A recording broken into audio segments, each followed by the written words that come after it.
High tech ಆಸ್ಪತ್ರೆಯಲ್ಲಿ ಸುಸಜ್ಜಿತ ಯಂತ್ರೋಪಕರಣಗಳಿವೆ. ಲಕ್ಷ ಖಾತೆಯಲ್ಲಿ ಹಣ ಇದೆ. ಆದರೂ ಪ್ರಯೋಗಾಲಯದಲ್ಲಿ ತಪಾಸಣೆ ಕಿಟ್ ಮುಗಿದರೂ ತರಿಸದೆ ರೋಗಿಗಳು ಖಾಸಗಿ ಪ್ರಯೋಗಾಲಯ ಮೊರೆ ಹೋಗುವುದು ಅನಿವಾರ್ಯವಾಗಿದೆ. ಹೌದು, ಇದು ಚಳ್ಳಕೆರೆ ಸಾರ್ವಜನಿಕ ಆಸ್ಪತ್ರೆಯ ಕಥೆಯಾಗಿದ್ದು, ತಾಲ್ಲೂಕು ಹಾಗೂ ಹೊರಭಾಗದ ವಿವಿಧ ಹಳ್ಳಿಗಳಿಂದ ಪ್ರತಿನಿತ್ಯ ನೂರಾರು ರೋಗಿಗಳು ಧಾವಿಸಿ ಚಿಕಿತ್ಸೆ ಪಡೆಯಲು ಬರುತ್ತಾರೆ. ಈಗ ಮೋಡಮುಸುಕಿದ ವಾತಾವರಣ ಹಾಗೂ ಮಳೆಯಾಗಿದ್ದು ನೆಗಡಿ, ಕೆಮ್ಮು, ಜ್ವರ ಸೇರಿದಂತೆ ಇತರೆ ಕಾಯಿಲೆಗಳ ತಪಾಸಣೆಗೆ ಬರುತ್ತಾರೆ. ತಾಲ್ಲೂಕು ಸಾರ್ವಜನಿಕ ಆಸ್ಪತ್ರೆಯಲ್ಲಿ ಪ್ರಯೋಗಾಲಯ ಸಮಸ್ಯೆಯಿಂದ ರೋಗಿಗಳು ಪರದಾಡುವಂತಾಗಿದೆ. 100 ಹಾಸಿಗೆಗಳ ಸಾರ್ವಜನಿಕ ಆಸ್ಪತ್ರೆಯಲ್ಲಿ ಕಣ್ಣು, ಚರ್ಮ, ಸರ್ಜನ್ ವೈದ್ಯರ ಕೊತೆಯಿಂದ ರೋಗಿಗಳು ಪರದಾಡಿದರೆ, ಇತ್ತ ಪ್ರಯೋಗಾಲಯದಲ್ಲಿ ಥೈರಾಯ್ಡ್ ಸೇರಿದಂತೆ ವಿವಿಧ ಪರೀಕ್ಷೆ ಮಾಡುವ ಕಿಟ್ಗಳು ಖಾಲಿಯಾಗಿರುವ ಬಗ್ಗೆ ಲ್ಯಾಬ್ ಸಿಬ್ಬಂದಿ ಲಿಖಿತವಾಗಿ ಸಂಬಂಧಪಟ್ಟ ಅಧಿಕಾರಿಗಳ ಗಮನಿಸಿದರೂ ಸಹ ತರಿಸದೇ ಇರುವುದರಿಂದ ರೋಗಿಗಳು ದುಬಾರಿ ಶುಲ್ಕ ನೀಡಿ ಖಾಸಗಿ ಲ್ಯಾಬ್ಗಳ ಮೊರೆ ಹೋಗುತ್ತಿದ್ದಾರೆ.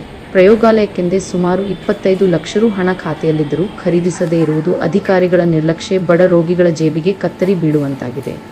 ಹೈಟೆಕ್ ಪ್ರಯೋಗಾಲಯ ಆದರೆ ನಿತ್ಯ ಚಿಕಿತ್ಸೆಗೆ ಬರುವ 90% ರೋಗಿಗಳಿಗೆ ಇಲ್ಲಿ ರಕ್ತ ಪರೀಕ್ಷೆ ಸೇರಿದಂತೆ ಯಾವುದೇ ಪರೀಕ್ಷೆಗಳನ್ನು ಕೈಗೊಳ್ಳುವುದಿಲ್ಲ.